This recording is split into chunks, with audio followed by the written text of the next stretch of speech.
To help you revise for the crime section of the GCSE Sociology paper. So the first thing we're going to do is social control. So for social control, you need to know that there are two different types of agencies. So there are formal agencies, and they operate to ensure that members of society follow the law. So their role is to prevent criminal behaviour from happening. And examples of formal agencies are the police, the criminal justice system, the government, the army, etc. And they can give out sanctions such as prison, fines, community service, and they encourage people to kind of follow the law by educating people about what the law is. You could say that they provide positive support for members of society, so protection. If somebody is a victim of a crime, they can achieve or receive justice by taking someone to court, etc., and they may receive like compensation or something for the crime that they've experienced. And then we've also got informal agencies. So informal agencies ensure members of society conform, so follow the norms and values of society. So they are operating more on unwritten rules. So rather than it being something that's specifically a rule that you're not allowed to do in terms of the law, it's more about deviance, so things that are unacceptable in society. So sometimes the rules are written down and sometimes they're not, but the idea is that there's not a law, they're not illegal. So, for example, being late to school, that is a written rule. You can't be late to school, but it's not against the law to be late to school. But there are other things like swearing on a bus. That's not a written rule. There's nowhere where it says you're not allowed to swear on a bus, but that's something that is discouraged in society. It's seen as deviant. So the informal agencies are things like the family, the education system, media, religion, work, and the sanctions that they can implement are things such as confiscating your phone, giving you detention. In terms of religion, things like bad karma or the threat of going to hell, sins, that kind of thing. Whereas they also can provide positive reinforcements of behaviour, so positive sanctions, which are rewards, so things like pocket money, getting a positive praise phone call home, getting a promotion in the workplace, good karma, those kind of things. And in terms of the questions on this, I'd say the key thing is if there's a short mark question on this or any question on social control, make sure you read carefully whether it's formal or informal, because you can lose a lot of marks if you kind of refer to the wrong type of agency. And just think of it, formal are focusing on like the more serious things. They can give more severe sanctions, and they are obviously to do with criminal behaviour in the law, whereas informal, deviance, kind of more low level behaviour. You also need to know the theoretical perspectives on social control. So I've given 3 points for each one. So in terms of an essay, then you're kind of prepared for what your 3 paragraphs would be. So the functionalist view on social control is the idea that the different agencies of socialisation work together to ensure that anomie doesn't exist in society. So there's no chaos, there's no anomie, because everyone in society follows the same norms and values. And these are the different agencies. So you can do a paragraph on the family. So Parsons would argue that everyone in society follows the norms and values because there's value consensus, and that's achieved through primary socialisation. So the nuclear family teach children how to behave, and they follow the norms and values, so they're conforming rather than being deviant or criminal. Parsons talks about the education system, so he argues that the school acts as a bridge between the family and wider society. So they teach all members of society the universal standards. So we know how we should behave when it comes to the workplace or wider society, we understand that everyone has to follow the same rules and that everybody will receive sanctions if they don't follow them. So that reduces enemy in society because we all have a kind of guide of how to act. And then lastly, you can talk about the media. So the media have what's called a degradation ceremony. So that's a public humiliation, so the public degrading of a criminal, and that deters others. So it kind of prevents others from committing crimes because you know what the punishments will be. And also it reinforces what's called the collective conscience. So if you think your conscience is about what's right and wrong, and if it's a collective one, it's like a group understanding about what is right and wrong.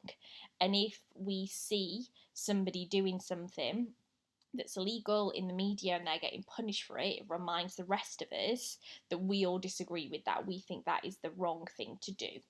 And then we don't do it.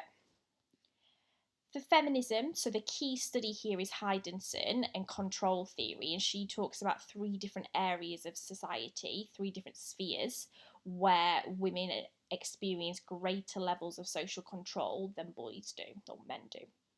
So they're the home, the work, and the public sphere, and you can do a different paragraph on each of those if it was to be a 12-mark question. So women are controlled in the home through the alpha male, through domestic violence, through the men being more controlling. They're also controlled through bedroom culture, so young girls are kind of controlled by being kept in their bedroom, revising, being obedient to kind of the rules of the household and not allowed the same freedom that male sons may be allowed. Workplace, so this idea that women are limited in the workplace by the glass ceiling, male managers kind of surveying female behaviour and ensuring that they're not having too much power or too much freedom. Also, you could say that like the housewife role that women are socialised into means that they're limited in terms of their access to the workplace and maybe don't work or work part-time. And then the public sphere, so this idea of double standards that affect women. So women's sexual behaviour is controlled because women experience like slut shaming as opposed to boys that would receive praise for more sexual conquests. Cultural expectations, so this idea of women being obedient, following the rules, be modest, those kind of things. And then also women are less likely to be out in public because they fear the male gaze or attacks that they may experience, because we're taught this narrative that it's unsafe for women to be in public at night. Then we've got the interactionist view. So Becker talks about what's called socially defined behaviour. So behaviours are defined by the society. So there's no universal concept of what's right and wrong, according to interactionists. It's this idea that individual members in the agencies of social control, so a member of the police, has the ability to label an act as deviant. And also the idea that what is deviant in one country is relative to the society. So it's deviant in one country, but it might not be deviant in another country. It might be deviant if one person does it, but not if another person does it. And the agencies of social control can decide that. So, for example, if a teacher was to not wear uniform at school, as in just wearing, I don't know, a black jumper when the school uniform is a burgundy jumper, then that wouldn't be deviant because the context is that it's the teacher doing it. Whereas if a pupil came to school in a black jumper, that would be deviant. So it's the idea that the context of who is doing something affects it. So individuals in the agencies can decide if something's deviant. So they might decide if a middle class person is drinking in public, a group of middle class people are drinking, they might decide, oh, it's a celebration, maybe someone's got a promotion or someone's getting married or something like that. Whereas if it was working class young people that were all drinking, they might say, oh, they're drunk and disorderly on the streets. So the agencies of social control are kind of inconsistent in how they police behaviour, and the idea that it's subjective, so it's based on their opinion rather than everyone being treated in the same way in the eyes of what is criminal behaviour or what is deviant behaviour. Secondly, we've got offender profiling. So the police stop and search based on stereotypes of the typical offender. So it's again this idea of labelling, that the police have an image in their head of what they think a typical offender looks like, and those people are more likely to be stopped and searched. So you can use a statistic like black men being 8 times more likely to be stopped and searched, because they fit the profile that the police or some members of the police hold about what they think a typical offender is going to look like, which are usually based on kind of racial or prejudicial assumptions. Halo effect. Some groups are treated more leniently than others by the criminal justice system. So this kind of links to the idea of chivalry thesis as well. So women being treated more leniently, middle class people being treated more leniently. So they're viewed more innocently or like more valuable members of society possibly. So therefore the criminal justice system's more lenient on them. And again, that is a form of labelling because it's attributing positive connotations or stereotypes to a person. And then the Marxist view, so different institutions in society are part of the ideological state apparatus. So ideological means a set of ideas, the state in this case would be the bourgeoisie, and then the apparatus, so the different tools that the bourgeoisie use to spread their ideas. So you could say, for example, the media is a form of ideological state apparatus because that teaches us about different punishments we may receive in order to keep the proletariat in line. So the proletariat are taught to fear punishment in order to prevent us from kind of challenging anything. So that could be the criminal justice system that does that. It could be religion that does that. It could be the workplace, etc. So we're taught that we should fear punishment and we shouldn't step out of line because the bourgeoisie want us to be controlled. They want us to follow the rules and be kind of obedient members of society. Then another idea is Bowles and Gintis's correspondence theory. So the school mirrors wider society to create obedient workers. So the concept of hierarchy. So at school we understand that we've got the head teacher, we've got deputy heads, the rest of SLT, then we've got like heads of years and heads of department, then teachers, then pupils. So there's a hierarchical system, and then that prepares you for going to the workplace where you have the big boss, then you have lower level managers, then you have the rest of the staff, etc.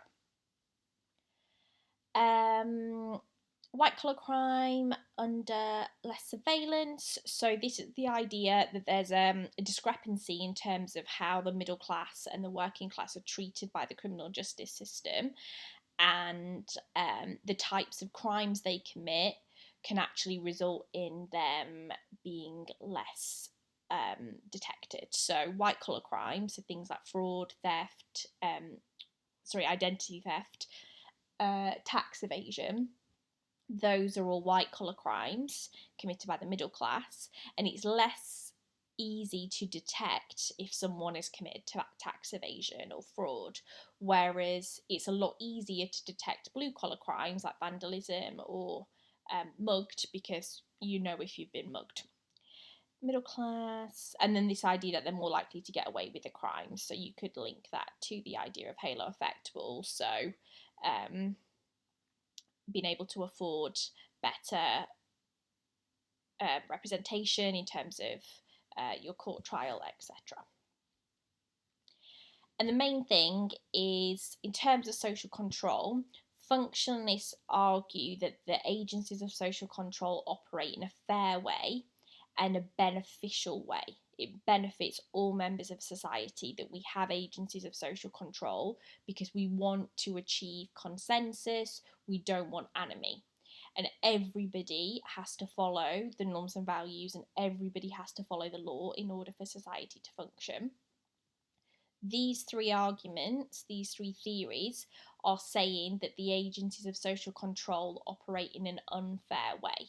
They benefit patriarchy, they benefit kind of, you could argue, like white privilege, but also different kind of social inequalities, the different groups that benefit from an unfair system. And then thirdly, the middle class benefit from the system, so it benefits capitalism as well. So any essay that's asking like whether it's fair, you're saying yes, it is fair, and it's functional, it's beneficial according to functionalists. And then the other three theories, you might use like 1 point from each to say that they're not a fair system. Okay, theoretical views on the causes of crime. So this idea of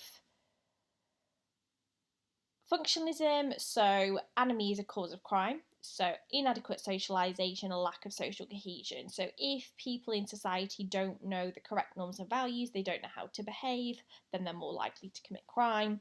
Also, if there's a lack of social cohesion, so a lack of kind of community, then people are kind of against each other. They don't see each other as part of a system where they kind of want to cooperate with each other and mutually work together to benefit their society, then they're more likely to commit crimes against each other. So anomie causes crime. Strain is a cause of crime. So Merton's strain theory, the idea that we're all socialised into the set culturally defined goals. So the American dream, we want a nice house, we want a nice car, etc. And most people would conform to the means. So they would try and achieve that by getting a good job, going to university, earning a kind of a fair amount of money.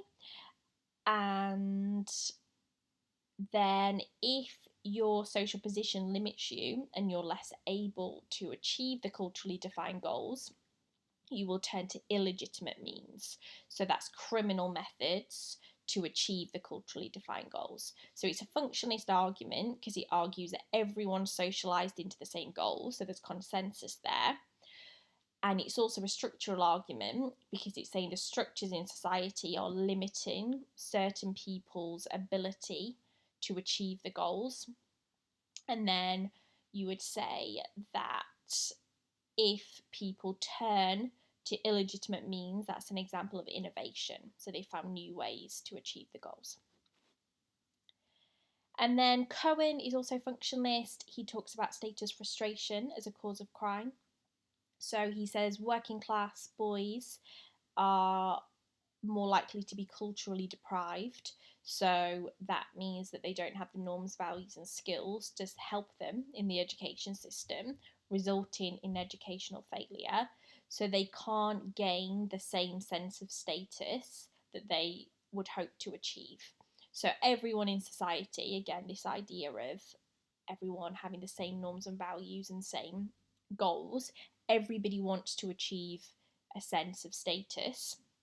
But because they can't do that in the traditional, conventional way, aka doing well at school and getting a good job, they have to form subcultures to provide new ways to gain status. So they redefine the norms and values of society. So they would gain status by committing criminal acts, deviant acts, etc. So the functionalist arguments are basically that crime happens because everyone wants to achieve this idea of status and having goals and having a nice house, a nice car, the American dream, but some people lack the ability to do that. And then also it's all to do with this socialisation into those goals, into those norms and values.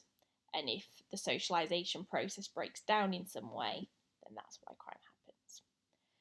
Feminists, so they're talking about patriarchy. So sometimes the feminist argument is obviously that women commit less crime than men. So Heidenstein's argument that we just previously spoke about. So women are controlled by patriarchy and it limits their ability to commit crime. But also I put 3 points here of feminist views on why patriarchy can actually result in crime happening. So Carlin is your key sociologist, and you can do 2 paragraphs on Carlin. So she talks about the class deal and the gender deal. So the class deal is between women and their employer. The deal is if you go to work every day, you work hard. In return, you will receive money from your employer. But the deal is broken usually in our society because women are paid less than men, so they experience kind of relative deprivation, and they would commit crime because they're living in poverty and aren't able to provide for themselves. The other deal is the gender deal, so that's between a man and a woman in terms of a heterosexual relationship, and the deal is that the man would be the economic provider and the woman would be the housewife. But the deal can be broken in a couple of ways, so an abusive relationship or a divorce. And if the deal is broken, those women are more vulnerable to committing crime. So women who have experienced high levels of poverty or domestic violence or emotional relationship breakdown are more likely to commit crime. So you could do 1 paragraph on gender deal and 1 on class deal if you're talking about patriarchy causing crime. These arguments here, the idea that the structure of patriarchy is decreasing in our society. So we've got this idea of Ludette culture. So Ludettes are girls who are increasingly taking on behaviours that are traditionally associated with men. So binge drinking, fighting, aggressive, kind of vulgar behaviour that we would associate with men is now becoming more common. So because the restrictions on females are not as significant as they used to be, women are expressing different types of femininity and rebelling against that traditional way of being a woman. Liberation theory is kind of the opposite of Hydenson's argument. So this is the idea that we've been liberated as women from the constraints of social control. So we're removing ourselves from that. So we're less controlled by the alpha male. We're less controlled in the workplace. We're more visible in the public sphere now. So women's crime is increasing because there's less limits on our behaviour. So then there's more opportunities to commit crime. So if girls are less controlled by bedroom culture, they may be more able to join gangs, for example. The Marxist argument is that relative deprivation can cause crime. So relative deprivation, people are jealous or see the middle class as having more advantages or more products or whatever it is than they do. So they're more likely to commit crime because of that. So it's the idea that within one area, you've got the working class and the middle class living alongside each other, and the working class may then commit crime because they want to achieve what the middle class have. Criminogenic capitalism. So if something's ogenic, it means that it's causing, and then criminal is the idea of crime. So capitalism causes crime to happen. So materialism is a key value. So in our society, because we're capitalist, we're kind of indoctrinated by messages that we should have the latest material possessions, etc. And if we can't achieve them legitimately, so we can't achieve them by earning enough money to buy them, then we're more likely to steal them. Another capitalist value is competition. So in a capitalist society, we are taught that other people are our competition. We compete with them for resources, we compete with them for jobs, for promotions, etc.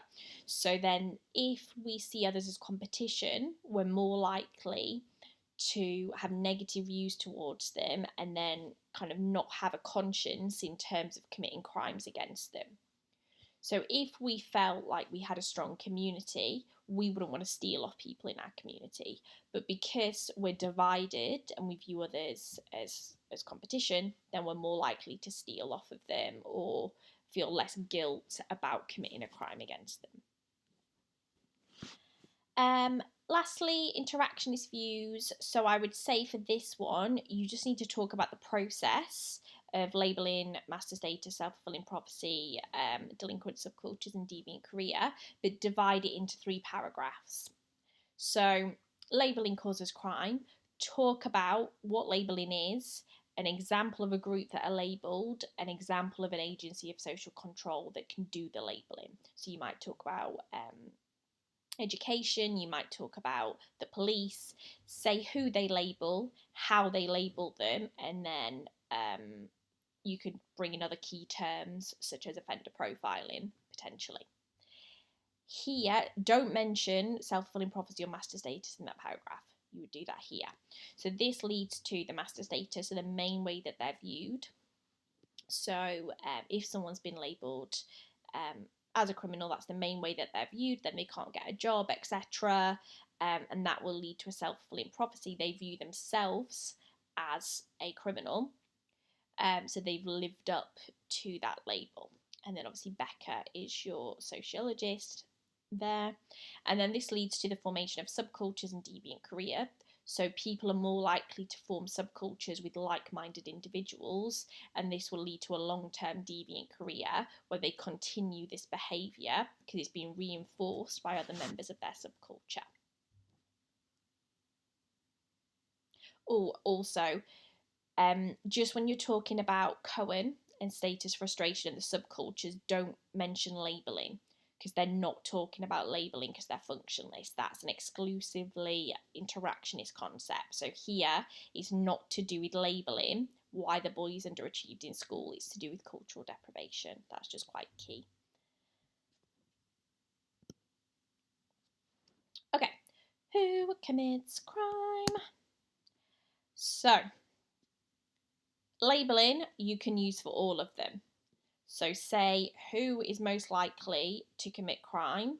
So they're working class, men, young people, and black people are the most likely, well, to be caught committing crime according to statistics. I'm not saying that they are definitely the most likely to commit crime, but they're the most likely to be caught committing crime according to statistics. Then you can talk about subcultures for all of the groups. So Cohen was mainly talking about working class and young people. For boys and for black people, you can use Becca. So the idea that they're the groups that are more likely to form a subculture as a result of the labelling they've experienced. Then socialisation works for all of them. So inadequate socialisation, so not being taught the correct norms and values. And obviously Charles Murray is the main sociologist here, and he is arguing that that's likely to be the underclass. It's more likely to be lone parents, and then that affects young people because divorce is a lot more common now, so therefore young people are more likely to be in lone parent families. Equally, black Caribbean families, 55% of them are lone parents, which Charles Murray would view as a factor that could lead to inadequate socialisation. So these 3 are basically saying that the groups that are more likely to commit crime haven't been socialised into the correct norms and values, and therefore are more likely to be involved in criminal behaviour. And then for gender, you would say is gender socialisation. So boys have been taught to be more aggressive, they play with toy guns, whereas girls are more obedient, etc. So in the future, girls are less likely to commit crime, whereas boys are more likely to. Another reason for social class is relative deprivation, which we've just talked about. The working class want to achieve the status or the products that have the same things that the middle class have, so they might commit crime. Crisis in masculinity, so men traditionally had a sense of a role in society, they had more status than women, there was a clear way of demonstrating their masculinity by being the breadwinner, whereas now women are increasingly gaining power in society. Men feel replaced and unstable in what their role is. They find it difficult to define their masculinity now. So there's a crisis in what it actually is. And then that can cause men to turn to crime because they want to demonstrate that they are manly. So by having a fight with somebody, they might demonstrate that, or like more kind of horrific crimes such as rape or domestic violence are happening increasingly, partially because of the increase in women's power and some men trying to regain that power. Age, so you can also do peer pressure. It's a bit of a basic point, so those ones are better, but you can do peer pressure, or you can use that as a key term kind of in subcultures. So young people are trying to gain status from their peers, etc., through vandalism or winning fights, etc. And then ethnicity, you can say this idea that it's a response to institutional racism. So as a result of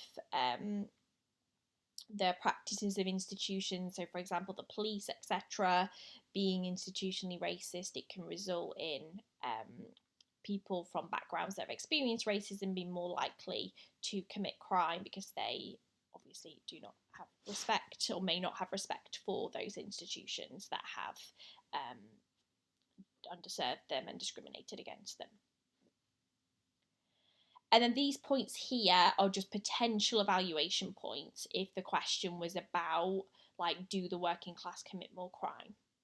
So if the question was that working class commit more crime, they would be your fors, and your against could be that white collar crime is not detected, so middle class are committing crimes at the type they commit are less likely to be detected, so therefore wouldn't show up in the statistics, they would be in the dark figure. Middle class experience less stop and search, so therefore they might not necessarily be caught committing crimes such as drug possession, etc., whereas the working class would be.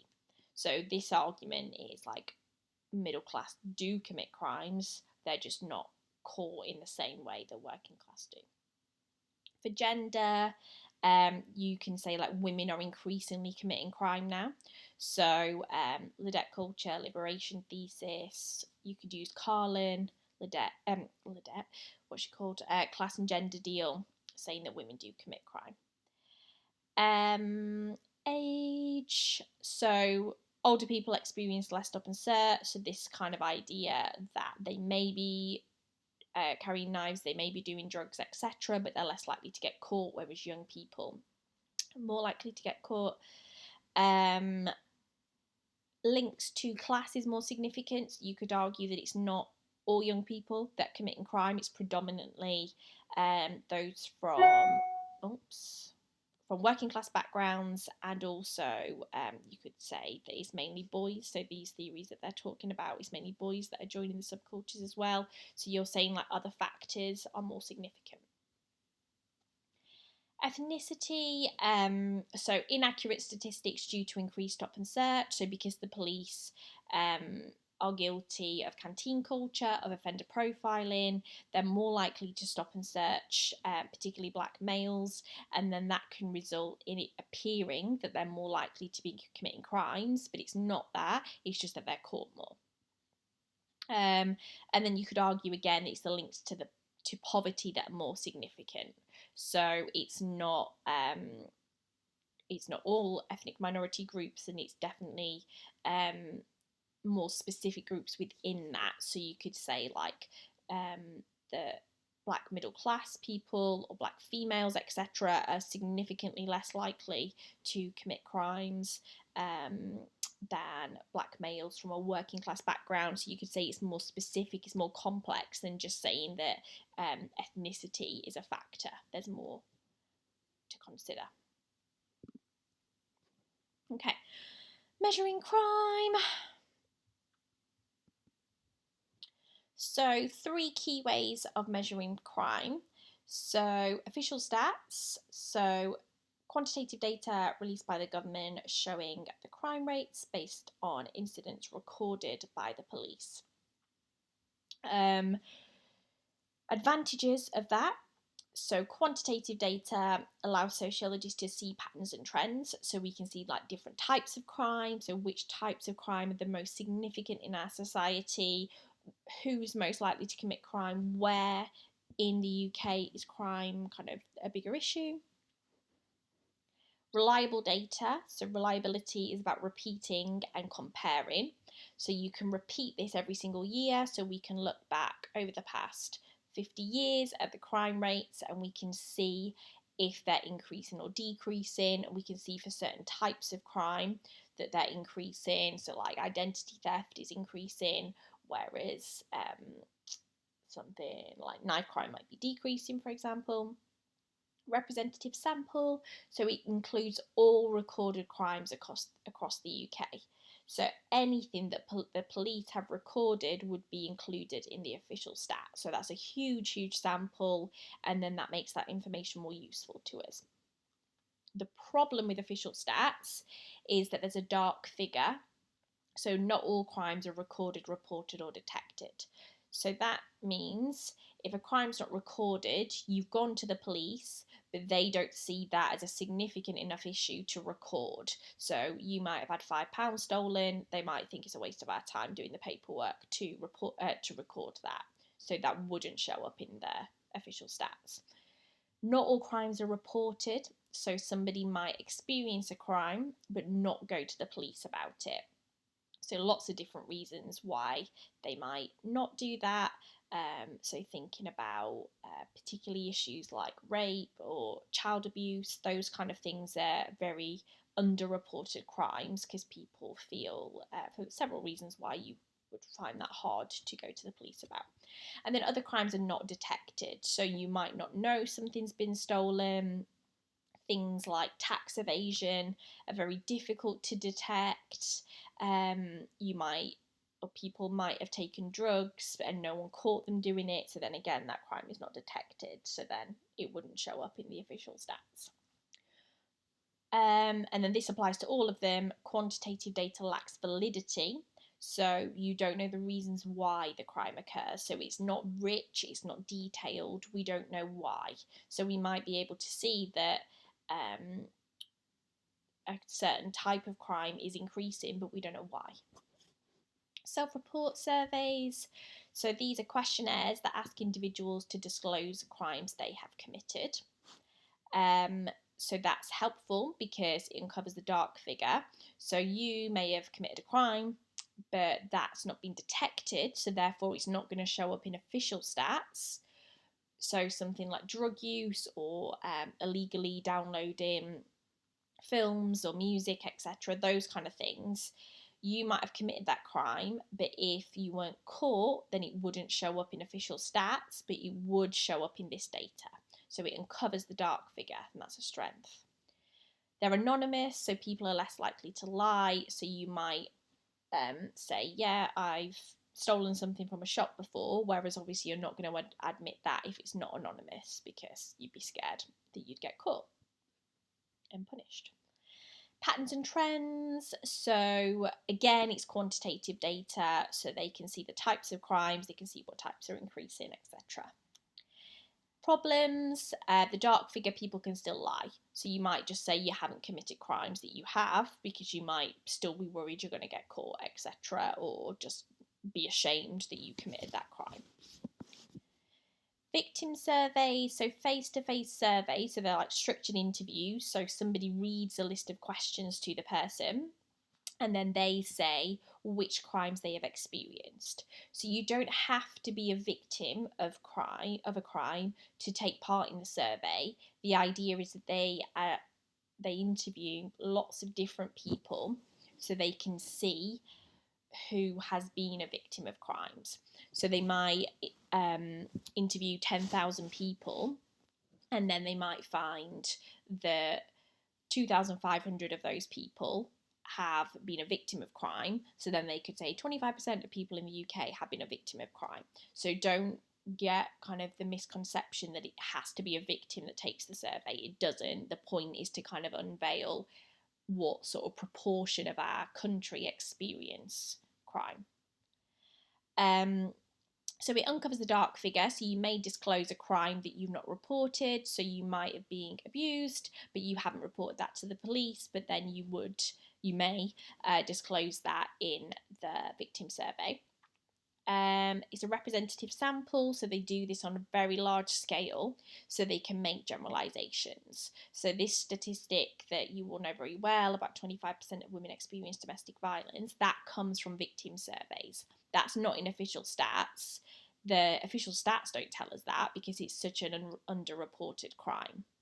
But because these victim surveys have been done on such a large scale, and 25% of the sample said that they'd experienced domestic violence, whereas most of those hadn't reported it.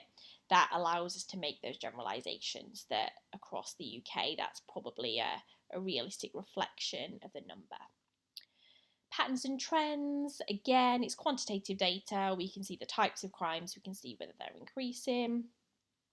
Problems, dark figure, people can still lie, or not all crimes are detected. So you might still, even in a victim survey, not want to talk about crimes you've experienced, or you might not even know that you've experienced that crime. So somebody might have experienced like identity theft, but they might not have noticed, or fraud, they might not have noticed that money being taken out of their account.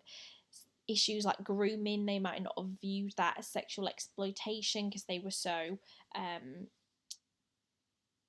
brainwashed by the situation, etc. So people don't always know that they've been a victim of a crime. And then this one, again, they don't know the reasons why crime occurs.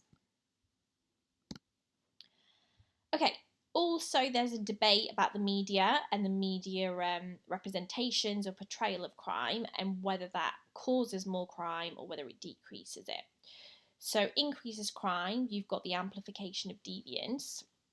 So this is the idea that the media portrayal of crime causes it to be amplified. So that means increases it. So a good example is knife crime. The media might say like a significant number of young people are carrying knives.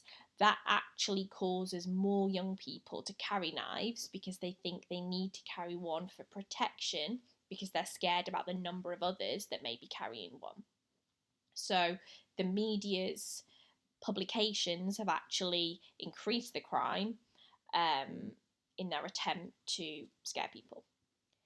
Labelling, so the media labels certain groups. A keyword you can use when you're talking about media labelling is folk devils, so a certain group is represented in a negative way. So you could say like young black males represented as folk devils, often in media because they're associated more with like gang violence, or like hoodies, so children or young people wearing hoodies is seen as a negative thing. And then that can cause like a self-fulfilling prophecy for that group. And then social learning theory. So this is a theory that talks about how we learn from the media that we consume. So if you think about TV today, there's so much violence, there's so much criminal activity happening, and you might learn how to do that from watching TV, or you might see those people as role models, or you may think that that's an acceptable, normal value to have because you're so kind of conditioned by seeing it on TV. The other side is that it decreases crime. So agencies of informal social control, so the media is there to prevent crime. So by teaching us about the law, by teaching us about what is criminal behaviour, by different kind of adverts to reduce knife crime, different government initiatives, that kind of thing, to tell us that, you know, those crimes shouldn't be committed. Degradation ceremonies. So we talked about this before. It's a functionalist argument saying that if people are publicly degraded, it deters others. So if we see people going to prison for committing certain crimes, we think, oh, I won't do that. Positive role models. So in the media, there's lots of different positive role models, lots of successful people that have worked hard to achieve their the material possessions they own or the life that they have, and we see those as people that motivate us to follow the norms and values of society and conform to the traditional legitimate means of success. Okay, and the last thing is punishment. So on the spec, it specifically says you need to understand sentencing and what legislation is. So legislation is basically the law, so the documents that outline what the law are. And if someone breaks the law, they can be arrested. And then if you're arrested, you are charged with an offence. And then that doesn't necessarily mean that you've committed that offence. It just means that they suspect you have.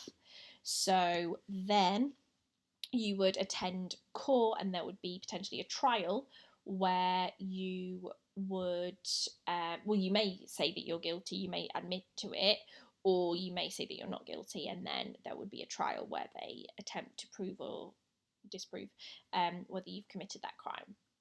And then your sentence, so essentially your sanction or your punishment, will be decided. And then when it's decided, this decision can be appealed. And then these are some of the keywords that you may need to understand. So indictable offences and more serious offences, and they go to the Crown Court where there is a jury. So members of society decide whether they think you're guilty or not guilty.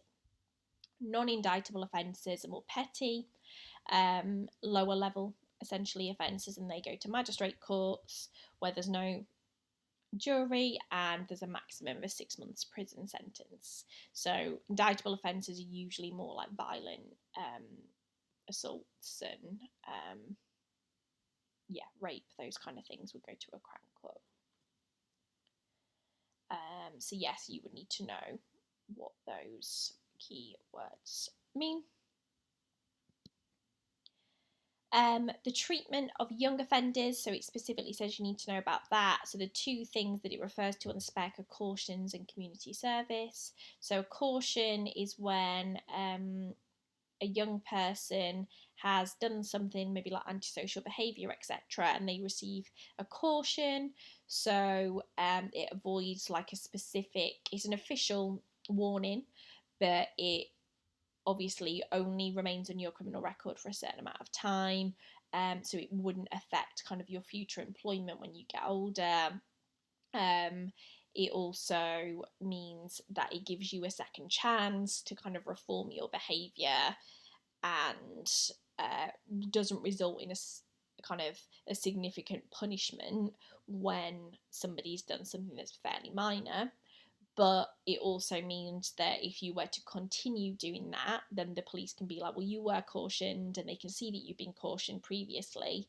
And if you continue to do it, then a more serious criminal punishment would be implemented. Community service, so this is where people who've committed crimes, so maybe vandalism, would have to do something to benefit their community. So the idea is to kind of make sure that people are compensated for crimes they've committed, like they've experienced, as part of their community. So if there was vandalism, then the community would benefit because someone would be then cleaning that up. It kind of promotes like a more cohesive, like social cohesion, more cohesive environment, community ties. Young offenders are kind of reforming themselves, and in a way, when they're experiencing the punishment, it actually helps them kind of see why there are benefits to being a law-abiding citizen and why they should respect members of their community. Concerns of violent crime. So there are two different approaches. So in terms of what violent crime is doing in our society and how we deal with it, the right-wing approach, the conservative approach, is like increased stopping and searching. So the idea that if we can spot more people carrying knives, then we can punish them and then reduce it. But obviously there are issues in terms of particularly racism, but the prejudices that the police hold in terms of who they stop and search is a huge issue. Zero tolerance, so this is the idea that very small, low-level crimes are punished harshly to prevent that from escalating.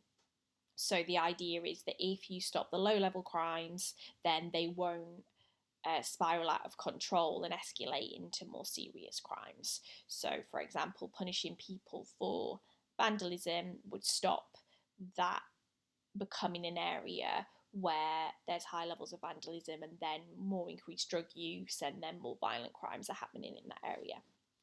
And then harsh punishment, so increased prison time, etc., to essentially deter other members of society and prevent reoffending. Because if you went to prison for something, then you're not going to do that again if you did. The left-wing approach, so Labour, is more the idea that people who commit violent crime have been disadvantaged in society, so we need to reduce the issues that lead to violent crime. So marginalisation is when people are kind of excluded from society, they're pushed to the margins, they're pushed to the edges. So we need to reduce that, so we need a more inclusive environment. So things like youth clubs, community projects, etc., to be more inclusive, reducing subcultures forming. So again, the same ideas, by ensuring that all members of society feel part of something, they don't feel that there are divisions within their community, and then also reducing poverty, so putting more money into child benefits, putting more funding into the education system to reduce the poverty that might cause people to be committing crimes. And then the prison system, so you need to know advantages and disadvantages of the prison system. So the positives, it protects society from criminals. It deters other people from committing crime, because you see prison, you see the conditions in prison, and you think you just don't want to experience that. And you could kind of link that to the idea of public degradation ceremonies of people in prison on TV. And it leads to reformation, so this idea that people can reform their behaviour, so they might have rehabilitation within prison, and that would teach them not to do that again. They might understand the seriousness of their crimes, they might get therapy, drug rehabilitation, addiction rehabilitation, all those things that they might benefit from in prison. Negatives, 2/3 reoffend, so very high reoffending rates. So essentially the system's not working. Higher rates of mental health issues, so lots of kind of self-harm, suicide in prisons, or thoughts of those things, is just obviously a very traumatic experience to be in prison, and the conditions are questionable. Also, the limited support for afterwards, so many people leave prison without a job, without a place to stay. They might have lost because they wouldn't have paid their rent or their mortgage, they might have lost their house, they might lose their family support, they might lose their children. If they have children, they might have gone into care. So when they come out of prison, there is very limited kind of pathways to have a productive life afterwards. And that is it. So feel free to message me with any questions.